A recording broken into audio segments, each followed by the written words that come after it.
Greetings, everyone. Let's get started with the biggest chapter of multivariable calculus. When we start dealing with vector fields and all of the calculus that you can do in a vector field. Vector calculus, right? Okay, so what is a vector field?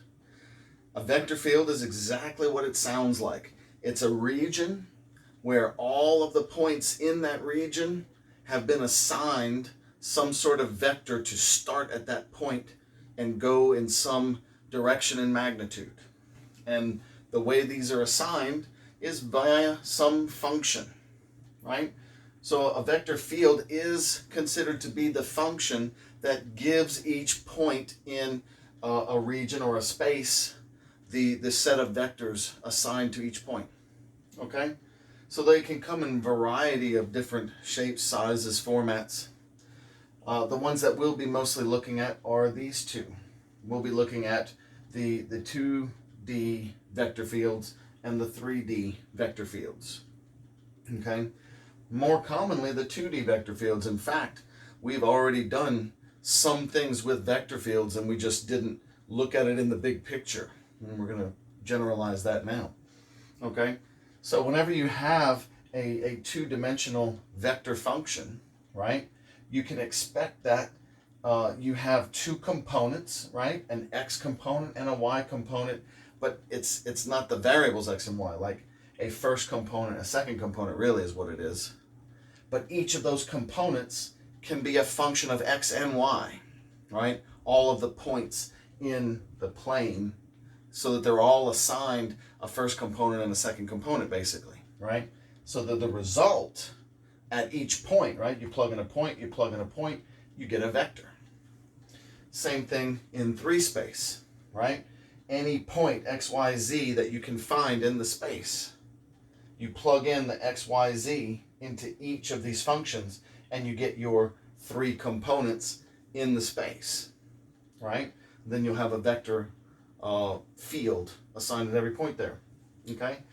And there's all different types that we need to look at, and I'm going to show you the tools that we can use to quickly evaluate what kind of field and what's the importance of each of its properties, right? We can have fields that have rotation. We can have fields that act like sources and they output.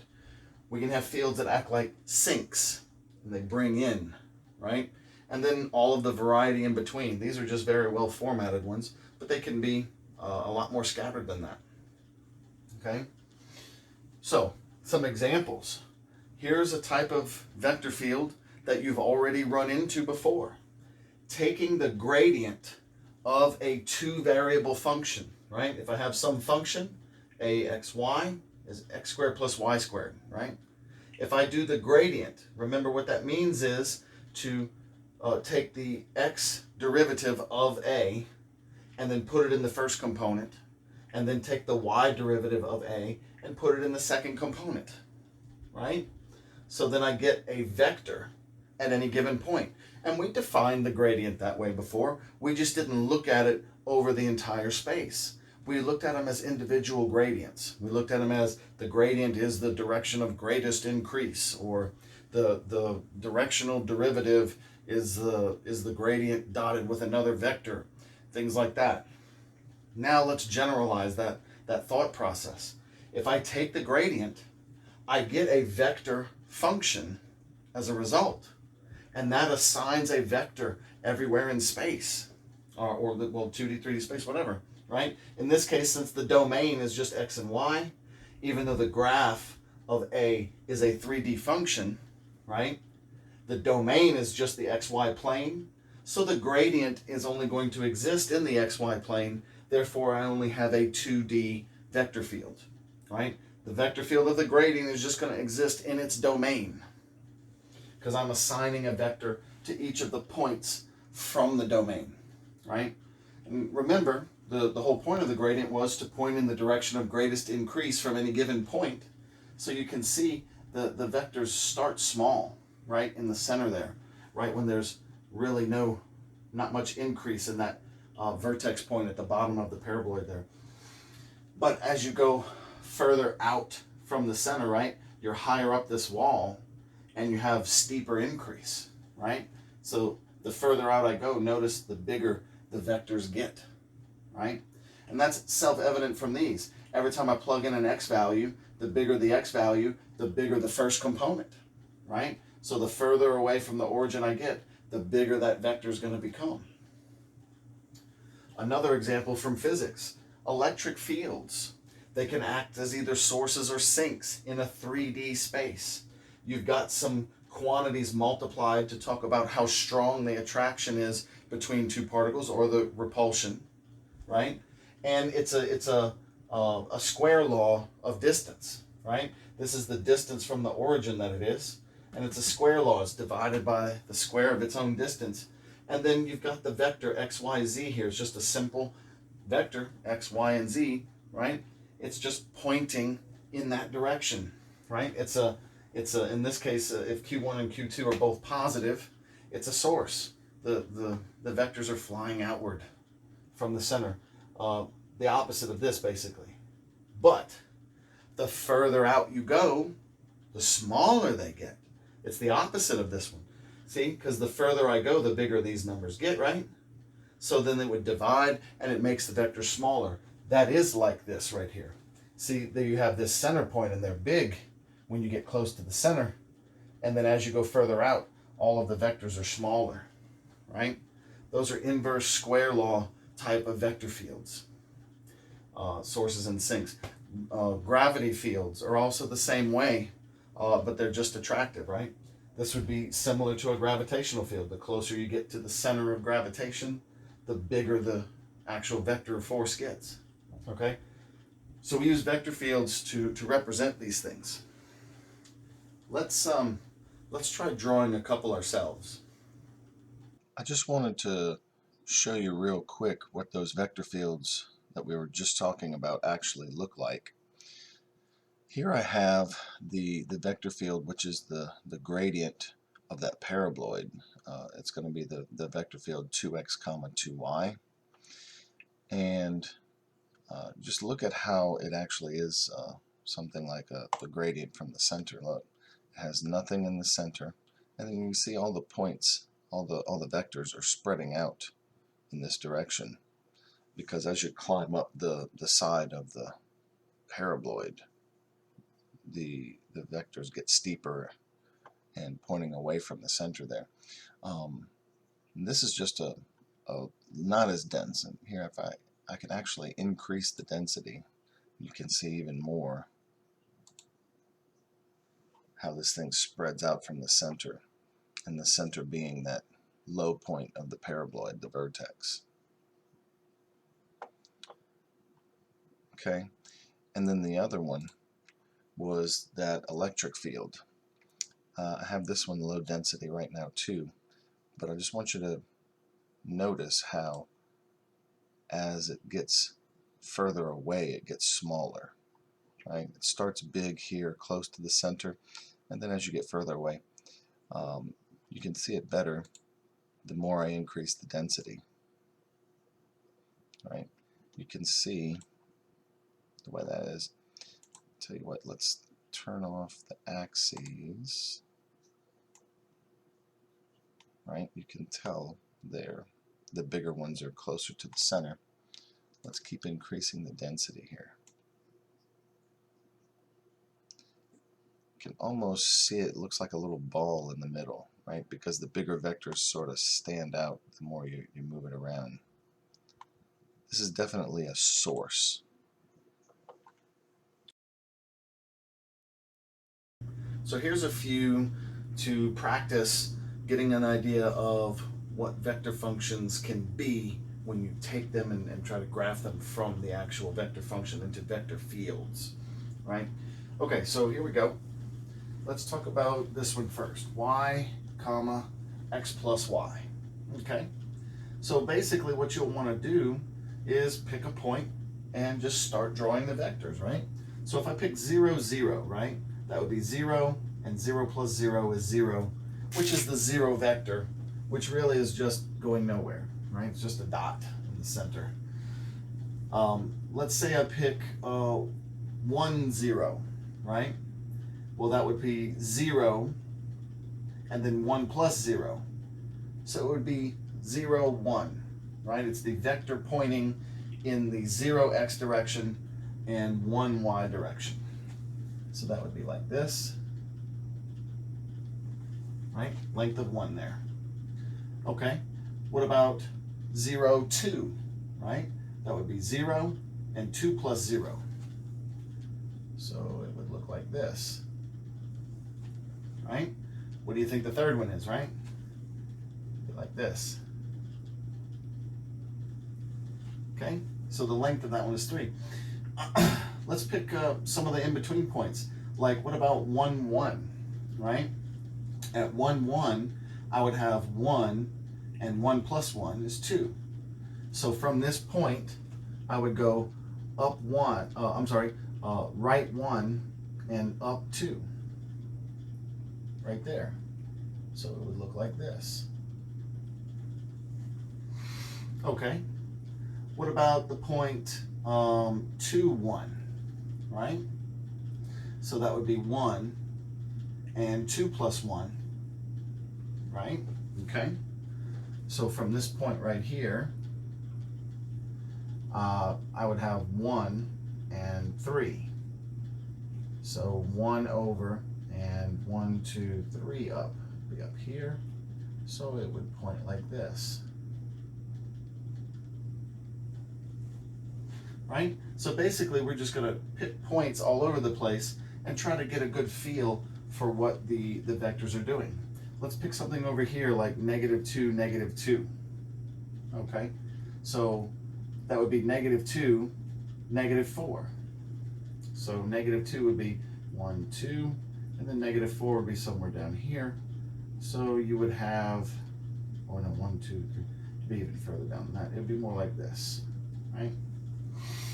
Or what would happen if I were to pick a point over here at, say, -2, +2?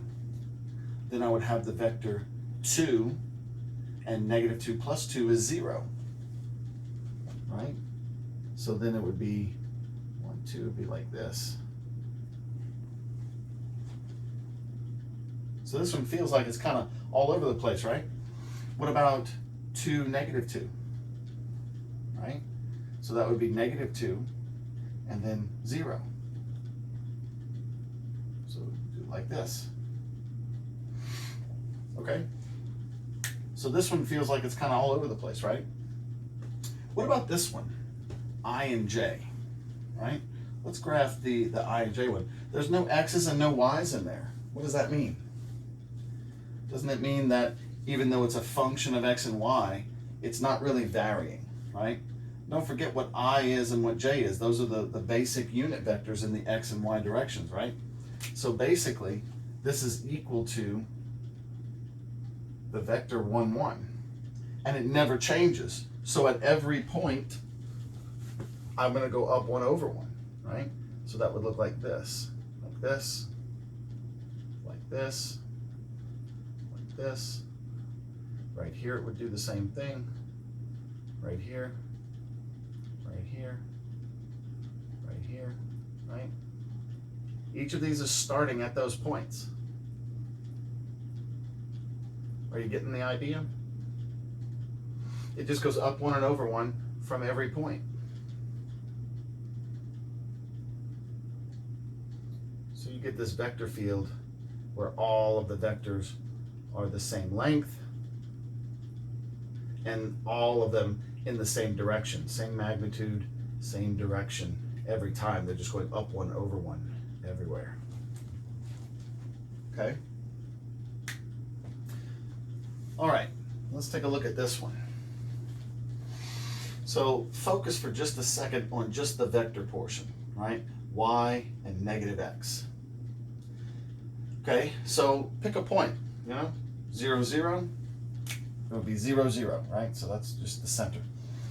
What about 1, 1, right? At 1, 1 right here, I plug in, I would get 1 and -1, right? So that would be 1 and -1. That would be in this direction here. Okay, well, normally that would be this vector like this, right? But that's if I don't include the bottom part. This square root of x squared plus y squared, I'm now dividing by its own length, right? The x squared and y squared, that's its own length. What does that mean? That means it's a unit vector everywhere. It's still pointing in that direction, but I've shortened it to be a length of 1. Probably be a little bit longer than that. Like so. What about the point 1, negative 1, right?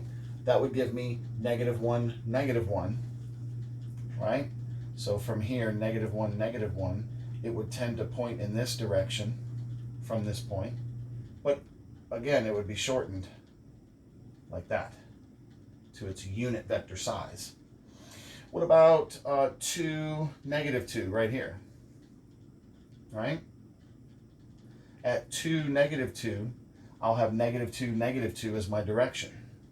So negative 2, negative 2, it would be pointing towards that end point right here, right?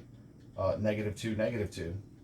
But I would be dividing by the square root of 8, right? Which would make it back down to a unit vector again. It would be pointing like that.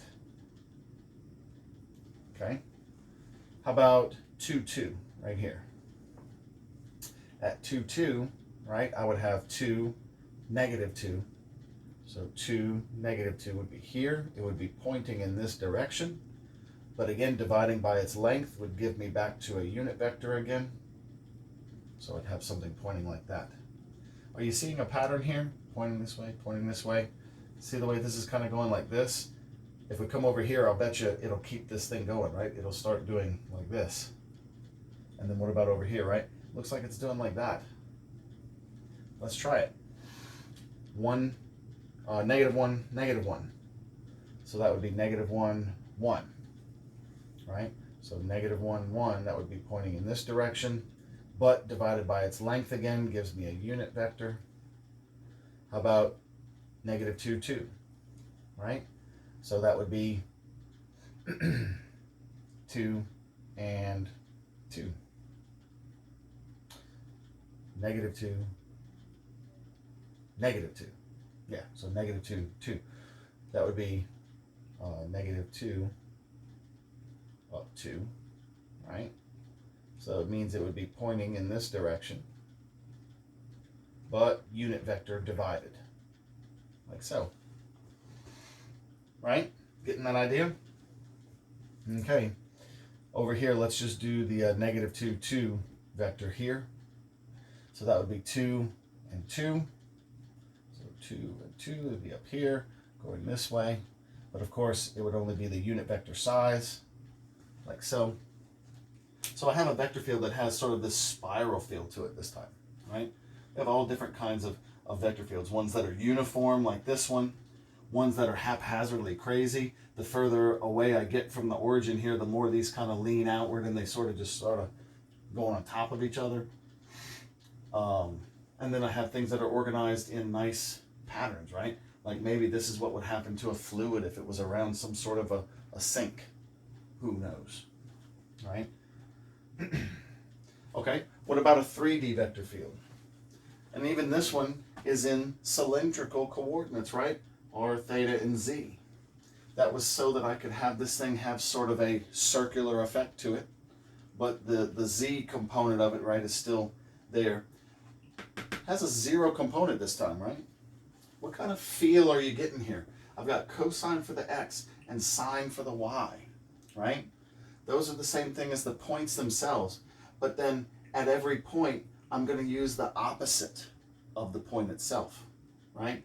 So normally, cosine theta and sine theta, those are the coordinates of any point on the unit circle, right? So then you would think that if I just draw let's say the unit circle right here, right? Let's say I just draw in the xy plane. I just draw the unit circle, right? But then it would have to go in the z direction as well, right? Let's say a cylinder like this. So it's dashed in the back, like so. So if I follow just this one cylinder here, that's radius 1, right?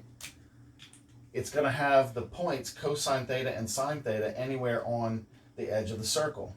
So typically the vectors would point right towards the point there, except I have them negative, right, and divided by the radial length. Well, in this case, the radial length is 1 anyway, so it kind of gets left alone.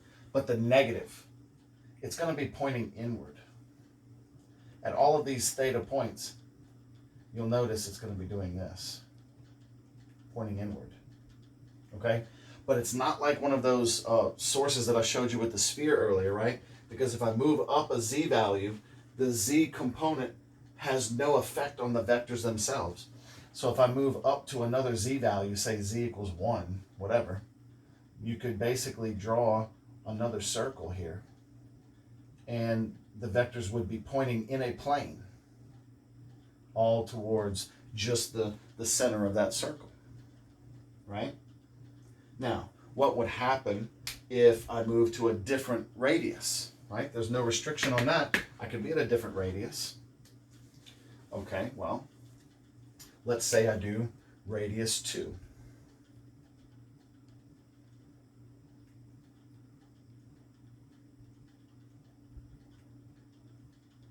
Right? Do a cylinder there. That one. What would happen with a larger radius? Well, I would then have 1 over, in this case, the radius is 2, right? So it'd be like all of the vectors would be cut in half, right? It'd be half of that size. And these two are just giving size 1. So they would only be half of the distance, not even half of the distance. They'd be only a quarter of the distance even. Now they're going to be pointing inward like this, still, because of the negative. But they're only 1/2 in size. So they're only going to be pointing inward, but only size 1/2, right? So all you're getting is this. So the further away it gets, right? The further away it gets, the smaller the vectors get. Let's take a look at these vector fields drawn way better than I could have on that board. So here's that first one, y for the first component and x plus y for the second component. And as you can see, just like what we had drawn on the board, it does seem sort of haphazard when you only have a few vectors up there. So the more time you put into these, obviously, the more you're going to get out of this. So notice the higher that I increase the density, right? The more vectors I put in there, you can start to see a pattern forming. See the things turning this way and this way. And then, of course, if I actually zoom in the vectors a little bit, you can get even more of the effect of it. And then increase the density a little more. So you actually can see a pattern behind these things. It actually does seem to have a sort of flow there to it.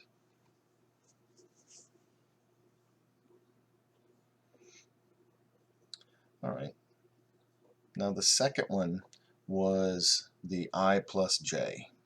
And what that means is if I just change the first component to 1 and the second component also to 1.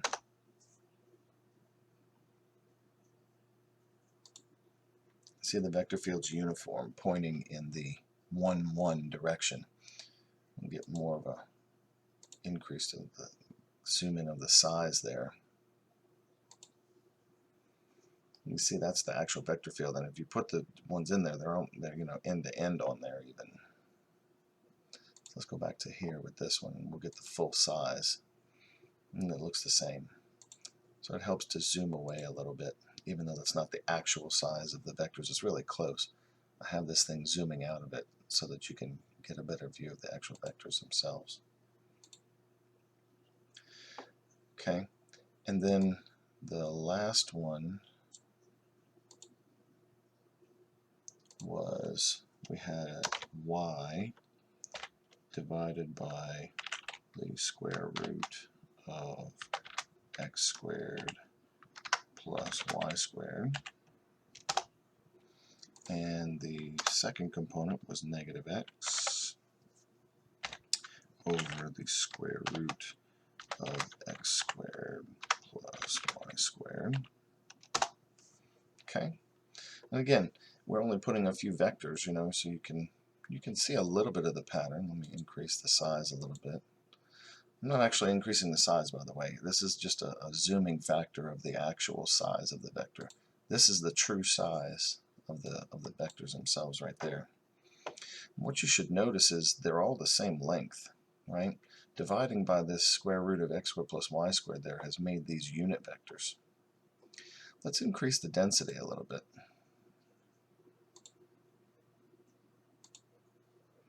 Yeah, you can really get the feeling for this vector field there once you get enough vectors in there, and that's pretty much true for any vector field. You can see that this one is something that's going to be like a vortex there. It's going to have this swirling feature to it.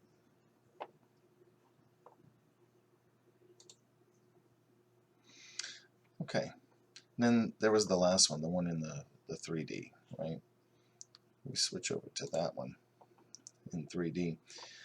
I have it set where it's 1 over r, negative 1 over r times the cosine of theta, right? And negative 1 over r times the sine of theta. And then the z component is 0. What I want you to mostly notice from that is, even though it looks kind of jumbled here, if I get you parallel with the z-axis there, notice in the slices, all of the vectors are pointing inside of their own planes. The z has no component on any of these, which, as you can see, it doesn't. It's 0. Okay. Now, if you look from the top, you can see the vectors are all pointing central. But it's also in sort of a rotation factor here, right? See, these two vectors are sort of the same length, right here and here, whereas right here it's smaller. So even though it looks kind of like a square, it's just because I have it on not much density yet. But in a rotating factor, the sizes go. This one's a little shorter than this one, right? But in a rotation, this one's the same size as that one, like that. Okay. So now let's increase the density a bit. And again, from the top, you can see that they're starting to get just jumbled up there, but it's in a rotating type of field, and they're all pointing inward, right?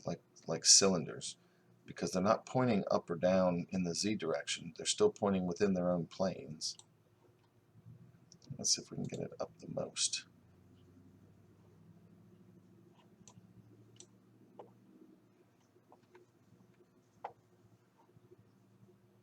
Yikes. Too much. There we go. Alright. So again, look from the top, you can see it's definitely in a cylindrical pattern that these things are decreasing in size. And they're all radially pointing inward. And much better than I could have drawn it by hand for sure. Right?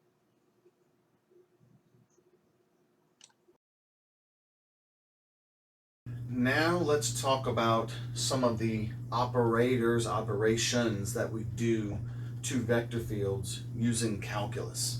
Okay, our two main operators that we'll be using a lot are the divergence and the curl. Okay, so divergence and curl got their names because of the type of things that they measure and the type of output that you expect from each one. The divergence literally measures how much spread out from a source the vector field can provide, or how much it's alike something like that. If it's similar to that, if like part of it's a little crazy and maybe it still comes outward as a source, you'd have some divergence. But things that don't spread out like that, things that are just kind of all over the place, might have zero divergence. Also, the curl measures how much swirliness you have going on, and how much basically torsion going on in your field at any point. Like it does, if I put a point up here, does it tend to want to spiral around, or does it tend to want to follow a curved path, a curled path, right? And they're easy to remember from the vector operations. The divergence is like a dot product. The curl is like a cross product. But look at the symbol that we're actually using. You should recognize it, right? That's the symbol that we used for gradient. But notice I'm not putting it just next to the letter anymore. I'm actually treating that symbol like it's a vector. That symbol, right? I'm treating it like it's the vector of derivatives. dx, partial with dy, partial with dz, right? Of course, it's meaningless by itself. It's an operator. It's something that acts on another object, okay?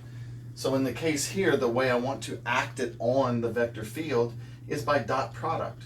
So in other words, the component that's first and the component that's first, you multiply them, act them together, right? So partial with x with p, right? Then second, partial with y with q, right? Z, m, right? And then you keep adding. And of course it can go on and on with however many dimensions it happens to be. It doesn't have to stop with 3, and it can actually be as little as 2 also dimensions, right? Technically, if you wanted to shrink it down to 1 dimension, really all you'd be getting is back to your old school derivative again, right? You just have the one component with the one derivative. Okay. Curl works the same way as a cross product, still treating this kind of like it's a vector. Notice the Laplacian vector there, right? So then I've got my I, j, and k, I've got my derivative vector, and I've got the f vector field components, right? And I have it set up in the determinant format here, but it's a cross product, and this is the result that you get from those cross products. Notice each dimension, like this is the x component, I'm getting the y then z derivative, right? But then of the z and y components, it's like they're crisscrossing, right? In the y component, I get z and x derivatives, but it's the x and z components, right? They're swapping up there, and so on and so on. Pretty much you have to have the 3D vector field to talk about the curl. However, all right, you can actually talk about this kind of action with the 2D vector fields. It's just extremely simplified, and we don't typically call it the curl, but you can do it. In a 2D sense, the m would be 0, right? And then the p and the q would not have any z dependence in them. So what would happen? M is 0, so 0. M is 0, so 0. But q doesn't have any z dependence, and p doesn't have any z dependence. So if it happened to be a 2D vector field, this vector that you'd be getting is 0 and 0, and then this piece would be in there, right? That would be the only piece left over. But it would be pointing, in the z direction out of your plane. So it would be kind of meaningless as far as a vector goes if you're only going to limit yourself to a 2D dimension, right? So typically we'll talk about this calculation, and I'm going to want you to remember seeing this calculation right here. Okay? Remember seeing it, because that will come up again in a minute, even when we're talking about the 2D functions, 2D vector fields. Okay? All right, and then also the Laplace equation, right?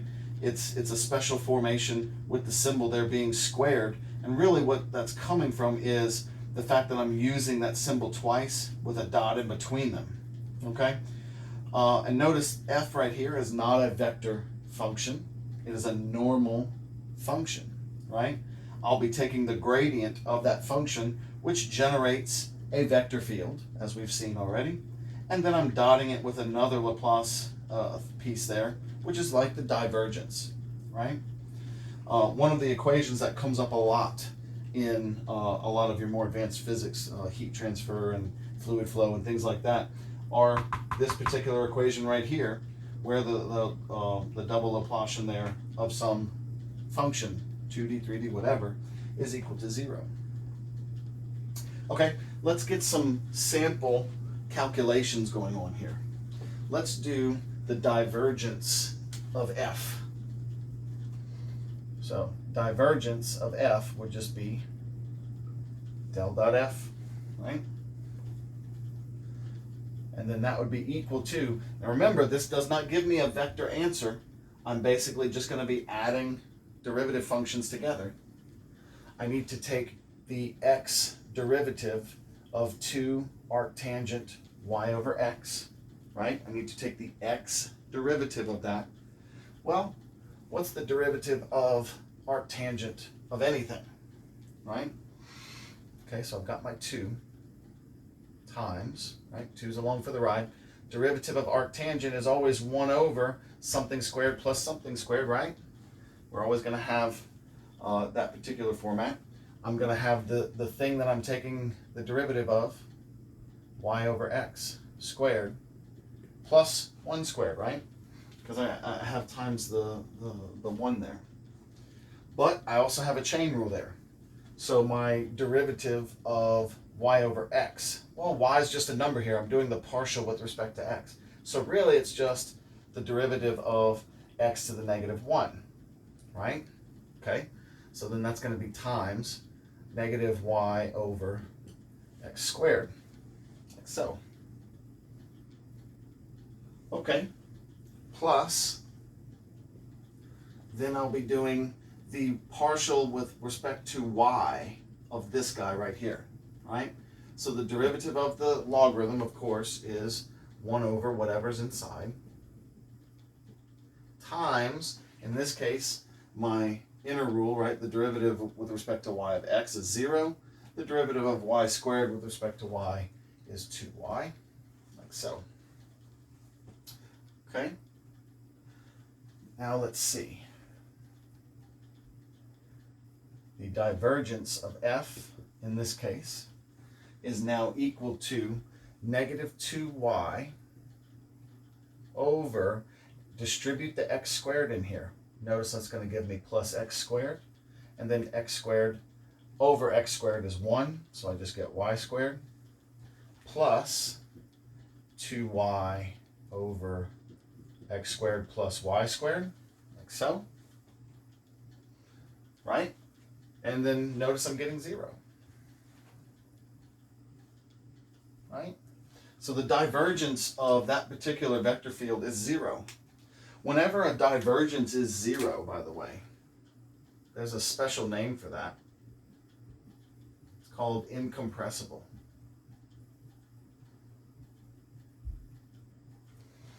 Usually referring to some sort of fluid flow or something like that.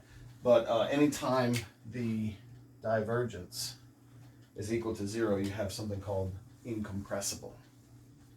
Okay?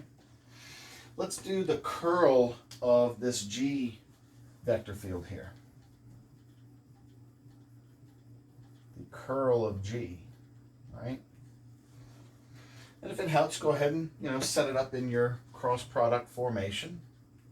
I, J, K. I'll have my partial with respect to x, partial with respect to y, partial with respect to z, and then I have x, y, z, z cubed, and 3y z squared. Okay, so let's see, we're going to be equal to some vector. Remember, the curl actually gives a vector, right? Okay, so here we go. For the I component, I'm going to have the partial with y of 3yz squared. That's 3z squared minus the partial of z with respect to z cubed. I'm sorry, partial with respect to z of z cubed minus 3z squared. Ooh, interesting. Okay, let's do the j component, right?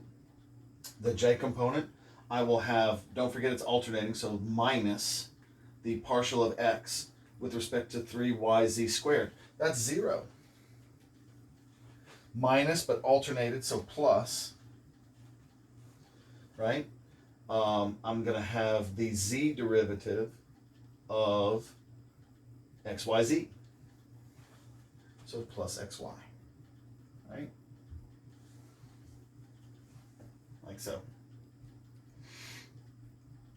Okay. Now let's do the last one, right? K component. I'll have the x derivative of z cubed, that's 0, minus the y derivative of xyz. So that's xy. Xz, I'm sorry. So let's see what vector we resulted in here. I've got 0, xy,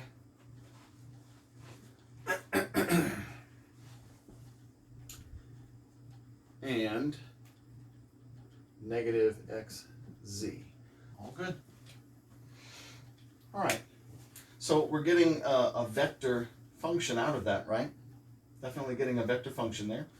That's what a curl should give. And it gives a measurement of the rotation there, right? So obviously no x contribution to that. But then the y and the z components have a little bit of themselves multiplied in size as x gets bigger and further away, right? Side note, anytime you take the divergence of the result of a curl, it will come out to be 0, okay?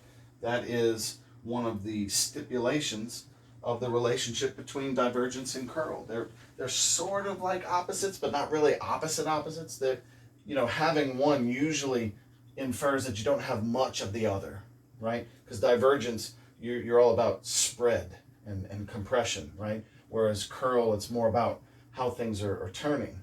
So those sort of fight against each other a bit, right? So trying to do a divergence of a curl is always going to give you the same result. So notice right here, if I do the divergence of this result right here, that's going to be the x derivative of 0, which is 0, plus the y derivative of xy, that's x, plus the z derivative of negative xz, which is negative x, right, which is 0. Okay, so just keep that in mind whenever we're doing some of our other relationships later. Real quick, let's look at those two vector fields for just a moment. Here's the first one there, the 2 arctangent y over x and ln x squared plus y squared, right? It's a 2D vector field. I'll turn it on here. And, you know, again, if you don't put many vectors in it, you don't really see the pattern, but as we increase the density of the vectors that we're using here, you can definitely see the pattern. These pieces out here look like they want to flow this way, right, and this way, which, as you can tell, the way the vectors are pointing, it's not really spreading, it's more flowing, right? Although you do get a little bit of fight here in the middle, and it looks like these are pushing outward here. Once it gets out to here, though, you're really not pushing outward at all. It's more like pushing upward and onward. Increase the density the most. You can see the flow here of these lines. And if I actually get closer to the true size of the vectors, they start to get jumbled there. And you get some interference, you can tell right here. Right?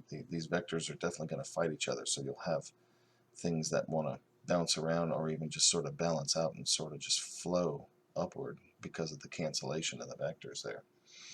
Right? And then when you get here, they'll flow outward in these streams. Okay. And the other one is this one.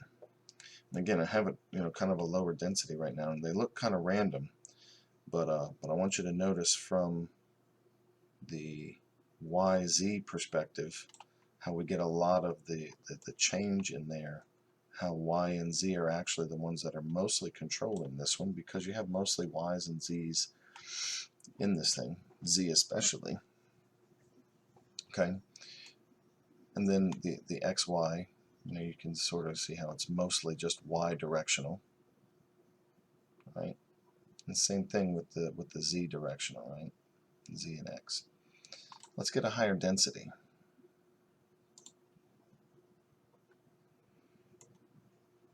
look at the flow. Can you see it? Flowing down this way, and then this piece, all of these getting curved upwards there. It may not look like it, but you're getting a little bit of X contribution, right? Over here you can see they're slanting more this way a bit, and then here this way a bit.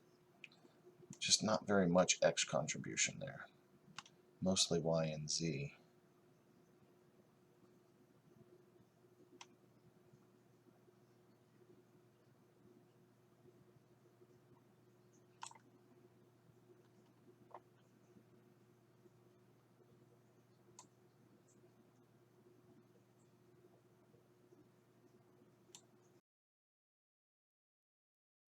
The last part that we need to talk about in this section is one of the classifications of vector fields.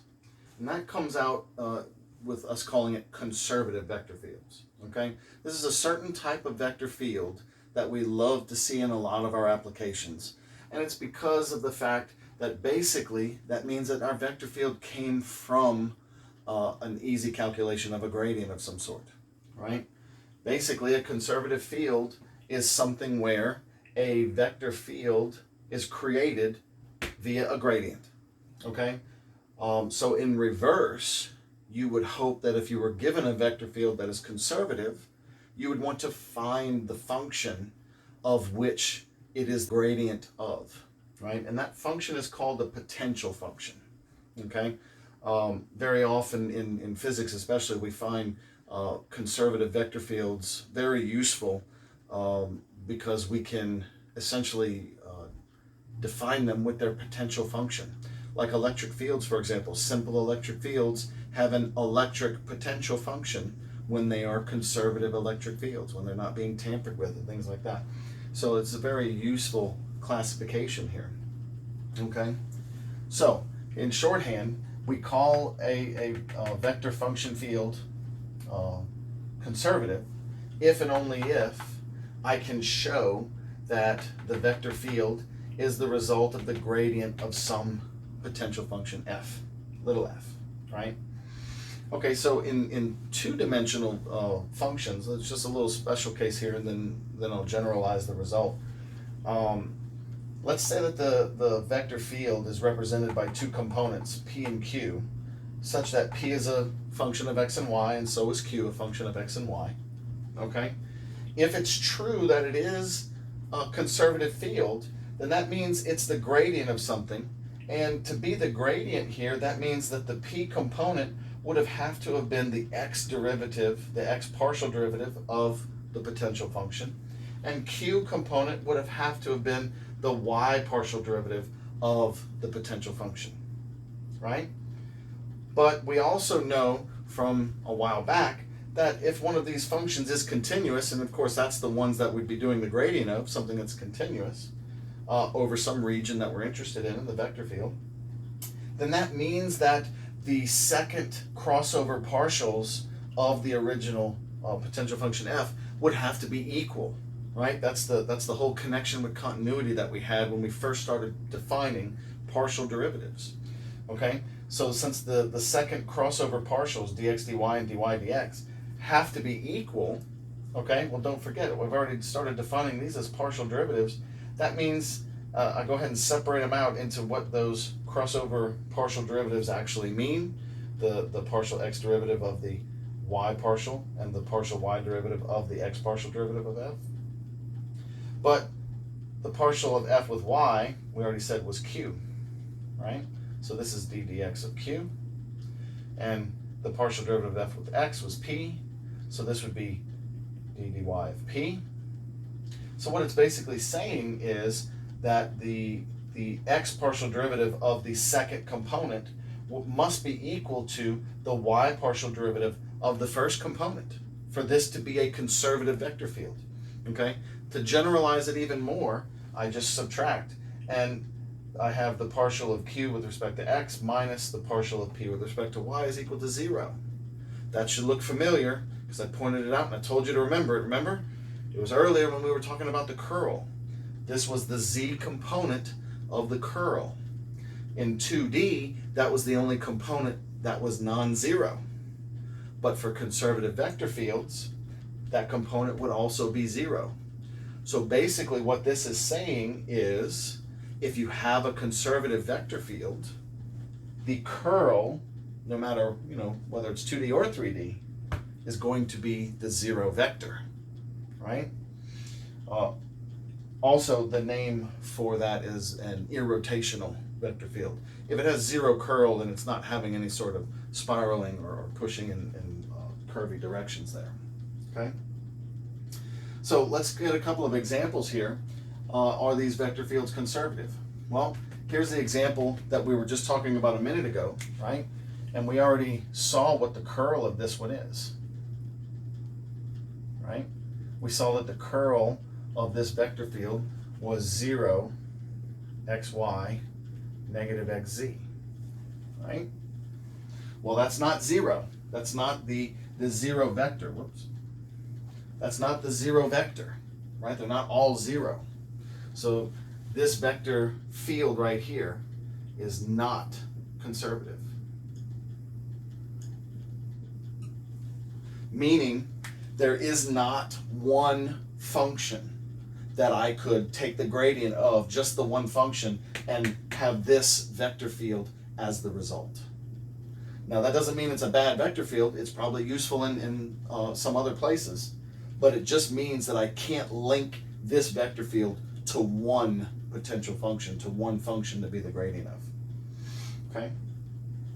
Let's do this example now, right here. It's only a 2D vector field, right? I've only got the I and the j, and it's only a function of x and y, right? Don't forget that I essentially could also write this like this, right? Those two are equivalent. All right, let's do the partials right here from this statement right here. So this piece right here would be P, and this piece right here would be Q, right? So partial of Q with respect to x. The partial with respect to x of negative x squared over y squared. All right, well, the partial with respect to x, right? The negative 1 over y squared is just along for the ride. I'm just going to get negative 2x over y squared, right? Next, the partial with respect to y of the p component, the first component there, that's 2x over y. I'm only going to be doing the derivative of the y portion, the 2x is along for the ride, but that's y to the negative 1, right? So I'll drop a negative 1 and it'll be y to the negative 2. So I'll get negative 2x, y to the negative 2 is over y squared. And lo and behold, they're equal, right? That means that E is conservative, right? Okay, so then the other part of the question, if we find that one of the fields is conservative, find the potential function that it results from. Okay, so then we come over here and we look at these pieces. This right here must have been the x derivative of him, right? That must have been the x derivative. Let me make some space for you here.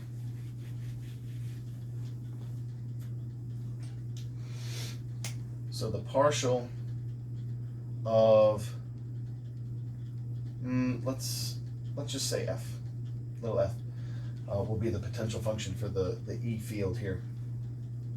The partial of f with respect to x must have been the p component here, 2x over y, right? And the partial of f with respect to y must have been the q component, negative x squared over y squared. So now we'll employ a tactic called partial integration, right? Don't forget, I'm not doing full-on integration. This is a partial derivatives, which means I'll have possibly some left out pieces that may have gotten zeroed out, that may have variables in them, right? Because all I'm doing is an x respect here. So there's some y pieces that could have gotten knocked out. We'll have to wait and see. So what does this imply right here? Well, do an antiderivative with respect to x. That means 2 over y is still there. Times, right, the integral of the x piece would be 1/2 x squared. And then also there could have been some other function, let's call it gamma of y. There could have been some function purely dependent on y that when I took that x derivative, it disappeared, right? So I'll put that there for now in case I have to fill in something. And that's where the other piece of information is going to come from here, right? F could potentially have been, let's do a y antiderivative. This is y to the -2 power, right? The negative x squared is along for the ride.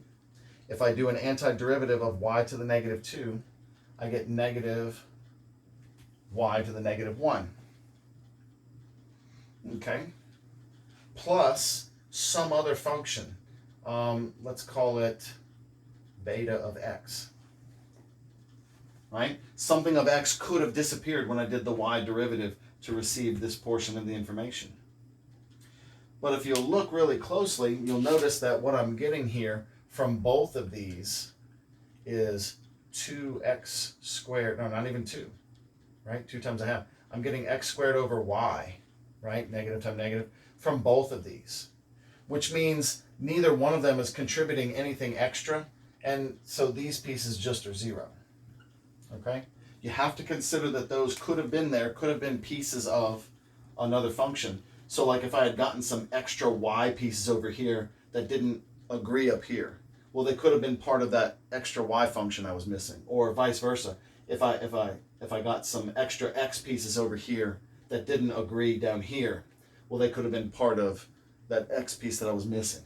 Okay, but it turns out it was simple. Both of the main pieces just agreed. So at most, it's plus a constant, right?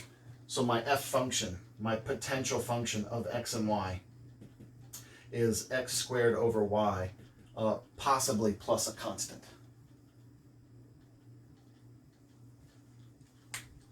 Okay. Well, I hope this gets you going and helps you understand the beginnings of what we need to get into these vector fields and then vector operations and vector calculus. One last look here at the second vector field that I was just showing you there. The 2x over y for the first component and negative x squared over y squared for the second component ended up being a conservative field. Let's take a look at what that does to the effect of this thing. So let's increase the density on it a bit so that you can start getting the feel. Notice as we get close to the x-axis here, these vectors get large, right? As y gets smaller, you're getting that division of y, making the vectors very large. Increase the density a little more,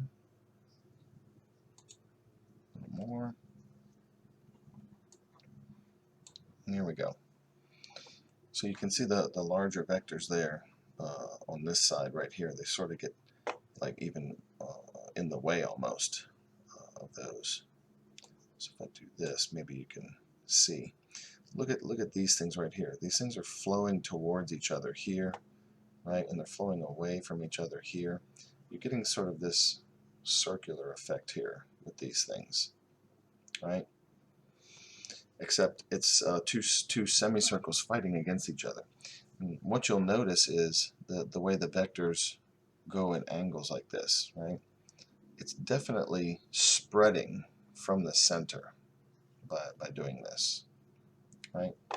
So you're getting some divergence there. Go back to a higher density here. Increase the size a little bit to getting to their full size. It's hard not to get confused with those guys though, right? Some of those vectors just get really big when you get there. Okay, now to also help you see sort of what's going on here, let's get it to a good size there. let's take a look at the potential function that these obviously are the gradient field for. Since it is a conservative field, this is the gradient field for some 3D function, some two-variable function, right? And here it is. This is that function. Look real close again. This is just the xy plane, right? Look at it again. See, they're shallow here, right? And then it gets larger as you go this way. See, what's happening is it's going to be shallow here. If I rotate this out, you can see, right? The gradient's going to flatten out at these bottom pieces here where it hits and turns.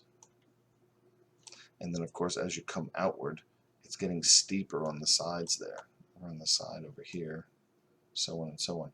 So then, like this, right? You can see how the vector field would be flat in the middle, and then as it gets closer out to here, it's not even graphing the pieces of some of it that you even need, but as you get closer to the axis, right, that would be anything along this ridge is starting to get closer to this axis. You can see the function gets really, really steep, and that's going to be akin to all of these vectors being so large as you get closer to the axis there.